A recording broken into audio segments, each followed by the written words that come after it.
Vasudha, hello. Hi, Anna. How How are are you? you? Doing great and Thanks for thrilled to being be here. here. Yeah, okay. So let's get into it. A fellow cookbook author, you're about to Yes. launch your book.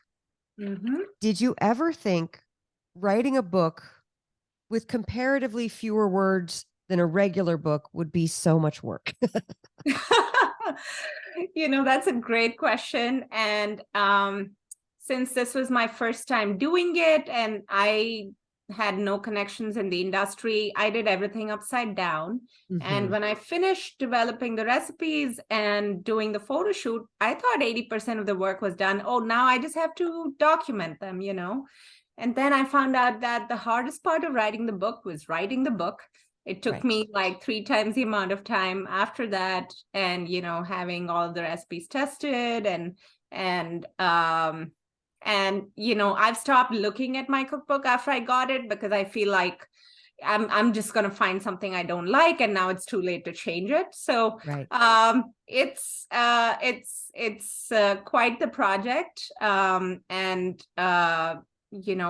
it was worth every minute. Well, I got to say, you made a beautiful book. Congratulations. Thank The you. Vegetarian Reset launches on it's January 17th is when it comes January out. 17th. Here's a picture of Oh, it it's for those that are beautiful. And you reading took all the now. pictures yourself, right? I did not. I had a photographer, a food photographer. They did an On amazing her. job. Yeah, she was amazing, and the pictures are beautiful. And I Beautiful. really wanted that because I didn't want this to feel like a diet book. I wanted people to look at the picture and go, I want to eat that. I don't care if it's healthy or not.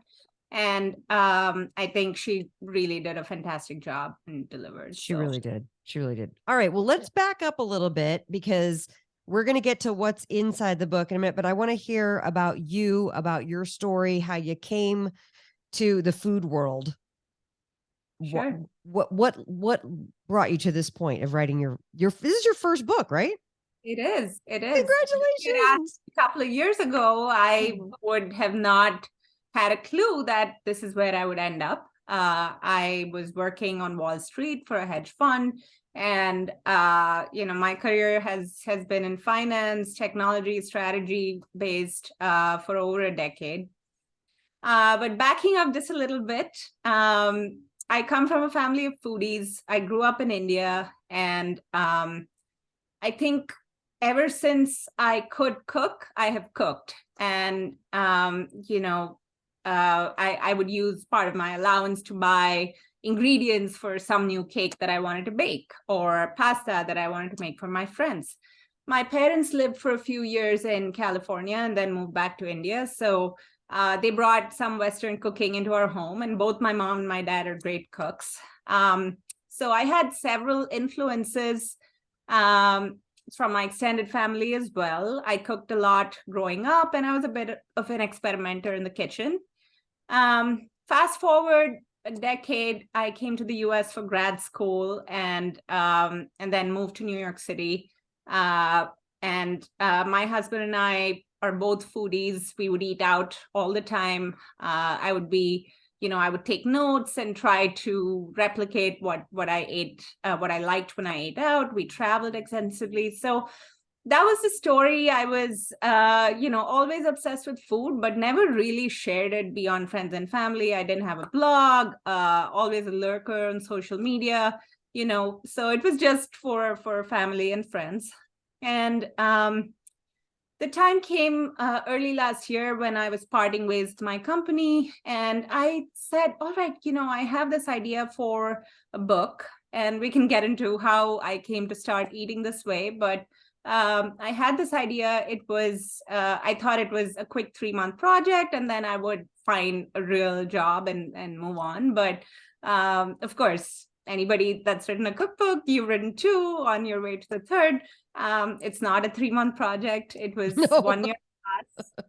Yeah. Along the way, I got really hooked by the space, and it was the first time I'd used my right brain, my left brain, and the creativity, doing something I was truly, truly passionate about. It really energized me every day. And I decided to stay in the space full time. But so that's the story of how I came to write the cookbook. Yeah. So, and then let's talk about, because we're both basically sugar and grain free for the most part. I mean, I always say to people, like, you're 100% of people eat sugar and grain, and I hope you do. I hope everybody enjoys their lives and eats a variety of things. But for the most part, that's the focus of your book, and that's the focus of my books. The only difference is yours, and I like the way you put it, is a vegetarian, plant forward. You say plant forward, which I really like. And for my audience, it's mostly meat eaters. And then I have people write me going, hey, listen, I'm a vegetarian or I'm a vegan. I really want to do NSNG, no sugars, no grains. How do I do it? And then you and I connected with Substack, and I was like, oh, good. You're going to love Vasudha, because she is perfect for people who come to me with those questions, because your recipes are gorgeous. Likewise, I actually had a reader tell me that she was celiac, and then I pointed her to your Substack. So I think we got something for everyone here. Absolutely. So how did you come to being sugar and grain free, and then also vegetarian? All right, and are you a strict vegetarian? Do you eat meat sometimes? Or are you plant forward? Does that mean always plant-based? I'm just curious to know your story. Sure. No judgment either way. So I grew up vegetarian in India, and my family has been vegetarian for generations, as a lot of Hindu families in India are. Yes. And it was never really a choice. I that's how I ate. It was great. I loved my food, always a foodie. And so that's how I grew up. So it was cultural, religious upbringing. You can think of it that way. Mm-hmm. And then through my school and college years, when I realized there were other options, we always ate dairy and eggs. So I did always eat some animal products, which is why I say the plant forward. And I've tried meat occasionally. But I think by the time I tried it, it was too late. I just didn't enjoy the textures and the flavors. Sure. And I didn't feel the need. I guess when I came to the US, if there was no vegetarian food available, I might have, eaten meat, but I didn't have to. And I never felt the need. And now it just doesn't interest me. Right. So but I have nothing against animal products. People have been eating meat for millions of years, and I think it's a completely normal choice to make. And so for me, this whole journey really started in a very cliched way when I was trying to lose 25 pounds of post-pregnancy weight. Mm-hmm. Can relate. Yes. And, this time it was harder. I thought I was doing everything right, but I was 35. I thought I was eating healthy home-cooked food. But when, just in hindsight, all of my meals revolved around starch and refined grains. Sure. So breakfast would be a big bowl of oatmeal. Lunch would be, a sandwich. When I felt guilty, it would be a salad. Dinner would be pasta, maybe rotis and an Indian curry, something like that. And this was normal, right? This is how I've always eaten all my life. And but the pounds just wouldn't come off, going back to that. And then I had a physical, and it revealed that my blood sugar was elevated. Specifically, my hemoglobin A1C was in the pre-diabetic range, right at the tip. So not super scary, but enough to wake you up. Yeah, because, I always thought of myself as the fit and healthy, and, I take spin lessons, and how can this happen to me? You have your spinner right behind you. Exactly. So that was a bit of a wake-up call. And my doctor said, limit or minimize rice and pasta and bread. And I was like, wait a minute, what do I eat instead? Because this is how I've eaten all my life. Right. And so that's when I really started to do my research and learned how these high glycemic diets full of starch and sugar, and you don't have to be eating, the ultra processed diet of Pop-Tarts and cereal to experience this. even, a home cooked diet that's very high glycemic can affect people, and everyone's carbohydrate tolerance is different. But over a period of years, your body becomes more and more insulin resistant, and more than weight. What shocked me was how it was connected to so many other chronic diseases, whether it was heart disease, brain disease, cancer. And so that was really my aha moment. And I said, all right, I'm going to try this low carb thing. And that's when I started to look for recipes for vegetarians. And good luck, right? There's only so much eggs and cheese and avocado one can eat. True. So, and I just craved spice and flavor. This is how I've always eaten. And so I said, all right, I'm just going to create my own recipes. I built a big spreadsheet of, nutrition facts for a bunch of ingredients that I wanted to use. And I bought my first pack of cauliflower rice, and there was no looking back. I started so long ago, they didn't even have cauliflower rice in the stores. You actually had to take the head of cauliflower in a box grater, and it would just snow everywhere, just cauliflower rice. Food processor is a nightmare. Yeah. And then my husband would walk in and go, why does it smell like farts in here? And I was like, don't worry. By the time I'm done cooking it, you're going to love it. Ignore the cruciferous odor. Yeah. I hear you. I hear you. Well, that's awesome. And then I'm assuming that your metrics got better. Yeah. And it didn't take very long, the pounds melted off, but my skin cleared up. My periods were lighter.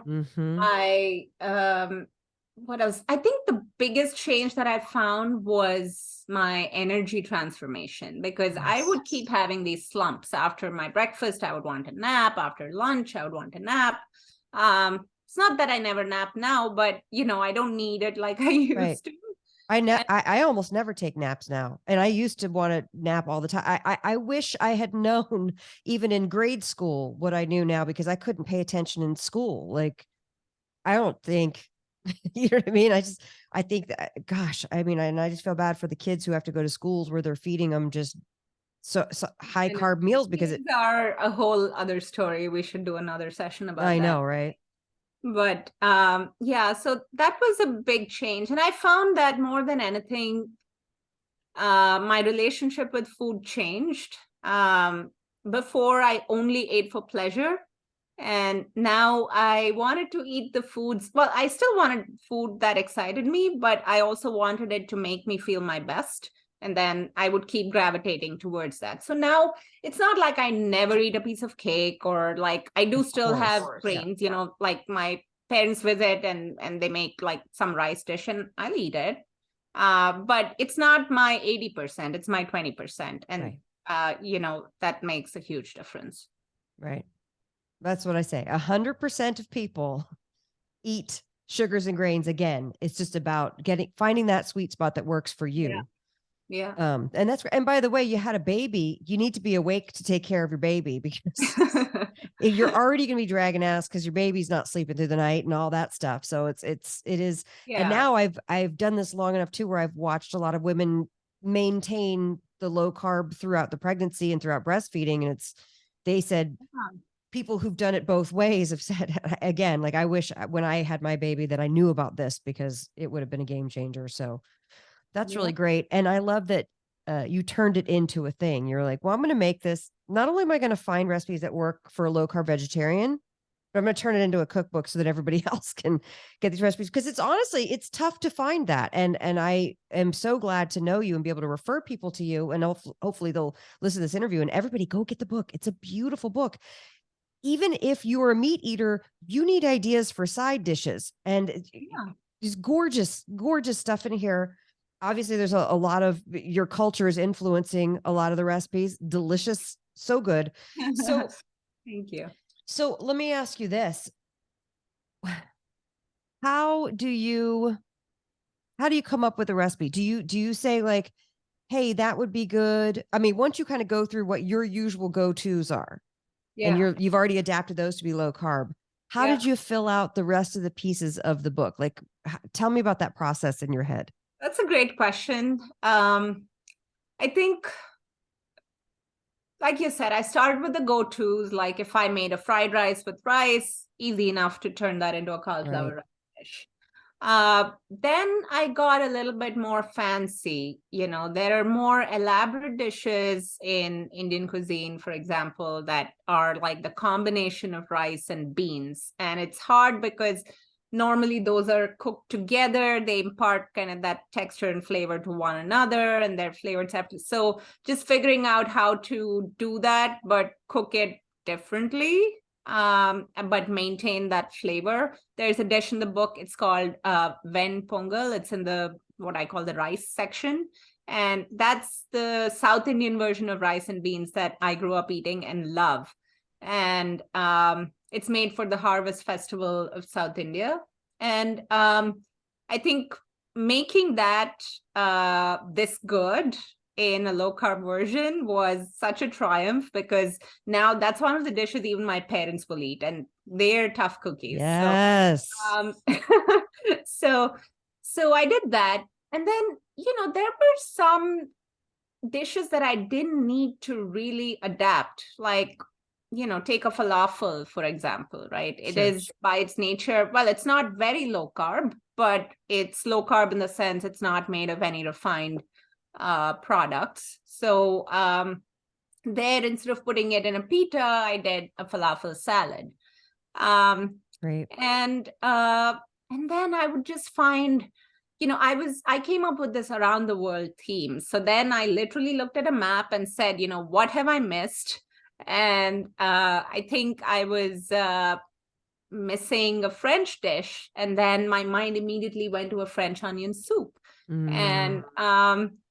And it was helpful that I developed a bread recipe. So some recipes were so versatile that I was able to use them throughout the book in other recipes too. So I developed this zucchini bread, which is the first recipe in the book. That looks so good. Thank you. It's one of my favorites, and it took me, I think, like 15 tries to actually get it right. But I use it in, I think, like 6 to 8 different recipes in the book. I use it, just to make a basic avocado toast or an eggs Florentine, but I also use it to make an Indian dish called pav bhaji, which has, it's like a sloppy joe, or I use it for the French onion soup that I was talking about. I use it to make croutons, breadcrumbs that I used for the arancini.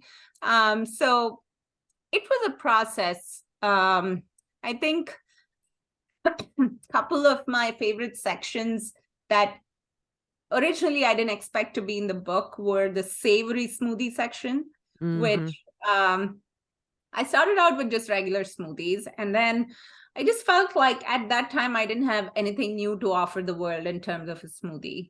Like whatever I did probably had already been done. And then I think I made one chocolate smoothie that my husband said he didn't like. And then I was like, all right, I need to try something different. So I started with a savory smoothie, and a couple of them I already knew. They're Indian beverages that we drink with our meals. And then that section kind of filled out that way.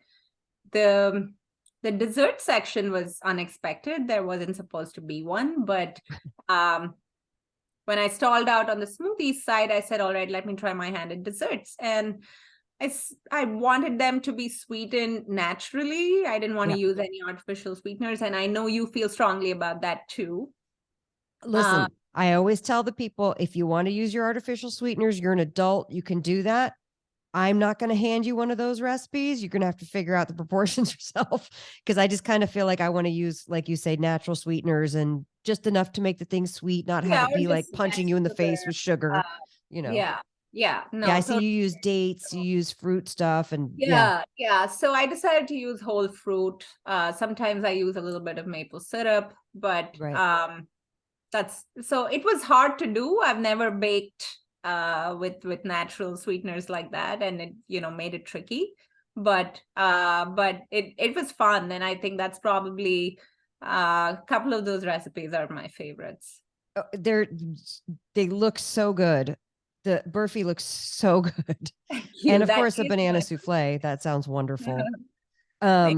And I love the idea of the savory smoothies, which, by the way, things just start to taste better too when you cut all the processed stuff out. You get Yeah. more of a finessed set of taste buds. So a Yes. savory smoothie might sound insane if you're new to this, Yeah. but we're like, that sounds good. I like that. That It sounds does. And you don't have to have it for breakfast if that doesn't appeal to you. Like I'm myself a sweet breakfast person, but I would have it totally for a lunch. yeah. And people are different. There's a lot of I had a couple of testers who were like, oh my God, this concept of a savory smoothie, this is a game changer. I've never liked a smoothie until now. So I guess, people, different people like it. But you could also just think of it as an accompaniment to a meal. It doesn't have to be a meal replacement. Then Right. maybe it becomes easier. I love it. So for our folks who are not eating eggs and dairy, who really want to keep it completely plant-based, you have enough stuff in there with beans and because you were talking about beans, lentils, the proteins to get the Yes. to get the things, to get the protein. Yes. So I think over 80% of the recipes in the book are they're either vegan or they're easily veganizable. Use oil instead of butter or ghee, stuff like that. And I think if you don't eat any animal products, it's not impossible, but you do need to get more intentional about how you get your protein, because a lot of sources of vegan proteins are also very high in carbs and calories. So, you're going to have to eat a lot of food.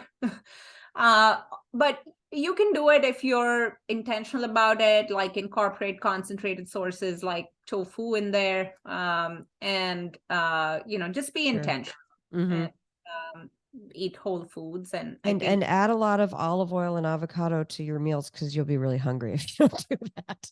yes, Or have a lot of beans with a lot of lentils and drizzle olive oil over it so you get full.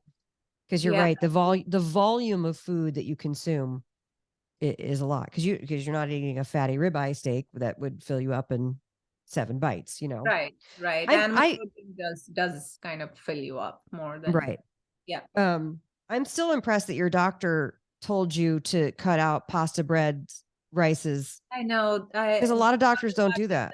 They think it's crazy. A lot of doctors think it's crazy.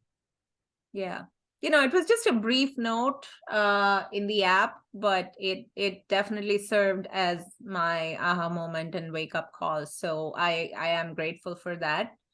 I think we're getting there, but maybe it's not yet as mainstream as I would like, just this knowledge of how food impacts your health. And institutions are very slow to change, but I feel like there's so many people like us that have personally experienced the benefits. And we're not doctors or nutritionists, but we've found this out. And it's I think just the masses that find out how effective it is to eat this way, we'll get there over time. I agree.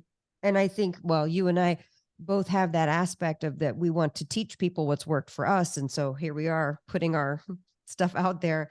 And you even mentioned the skin clearing up. Now, I'm at least 10 or more years older than you are. And there was a big ad campaign when I was a young teenager. I think it was Clearasil. First of all, they wanted you to use something called benzoyl peroxide, which the moment it touched my skin gave me huge allergies. And second of all, they would say things like, it's not your diet that causes, it's bacteria on your skin. And that's why you have to put all of our chemicals on your skin to get rid of the zits. Right. And I remember seeing it in like 17 magazine or whatever, the thing, you would just see this information repeated over and over again. And I always dealt with like cystic acne, especially cyclical, the ones I always say they're below the cheek line, where you get basically right before your period, you get a really the big mother zit, that hurts. And literally haven't had one of those in 10 years. Like you were saying, that the cycle clears up, the hormones get rebalanced.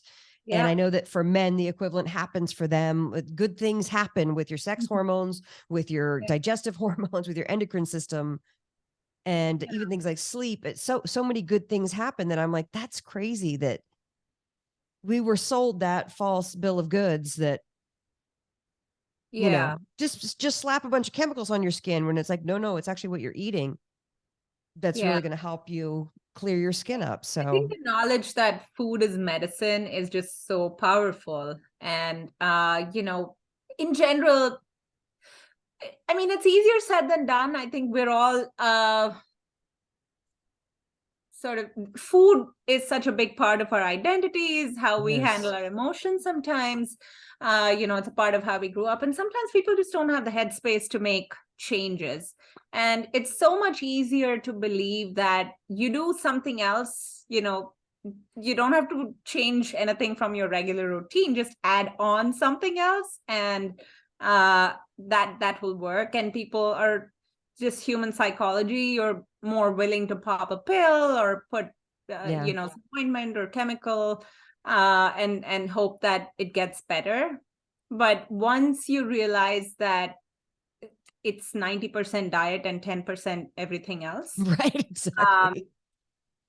That's really powerful. And then you really start to experience the benefits. But it's hard to change habits. And I think on my part, that's why I try to make it interesting and compelling to eat healthy. I try to make it an easy choice. I want people to drool at the side of the recipe and say, I want this now, because it looks delicious. They will. They will. The book, it's very delectable looking. Absolutely. You've done a fantastic job. And I will say, have you started getting the comments yet from people who are like, it doesn't matter about carbs, you should just count calories, or like people just come, you're like, okay. Yeah, you hear that all the time. And, honestly, I roll my eyes now, but 2 years ago, I didn't know any better. And I just feel like it's so not mainstream that it's okay. So I find myself constantly having to try to educate without being judgmental. Right.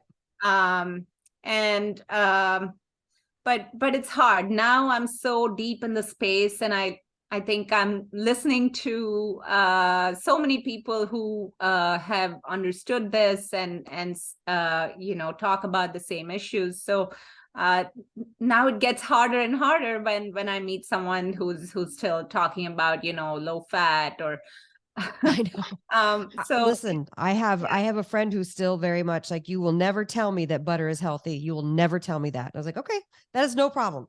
I don't want to engage in debates. I want to be here as a light and a beacon for the people who want my information. And if you don't need it, I don't care. Move on. Yeah. And the other thing I notice a lot too is the vegan community and the low carb community fight a lot. And I'm always like, no. We're all on the same side. We all want people to be healthy. That's exactly right. Yeah. And, and it's really interesting, when I was thinking about this, every diet worth its salt that's had some degree of success in the world, whether it's the Ornish, whether it's DASH, whether it's low carb, whether it's keto, specifically the vegan diet, whatever it is, people experience at least short-term success once they're on it, right? And why? This is because of the flight to quality on every diet. And they may differ in certain aspects going forward, and some things we're all different. It may work for some people versus not. But just the idea that eating a diet high in foods that have been stripped of their nutrients cannot do anybody any good. Maybe they won't hurt you if you have a high tolerance, or they won't hurt you that easily, but they're certainly not doing you any good. So making your diet, making those the focal point of your diet, it's never going to lead to a good thing. And so I think that's something pretty much every diet agrees on. refined grains, Yeah. flour. Yeah. Well, look at us. We've got a meat eater and a plant-based human together on the same page, you guys. We are proof. We are proof that we can make it happen. The book is The Vegetarian Reset, Vasudha Viswanath. I'm going to put the link to the book. You guys pre-order it, or if you're listening to this, order this book. I don't care if you are plant forward or you're plant backwards. Order this book because you're going to get more ideas of what to cook in your kitchen, and you need more ideas. January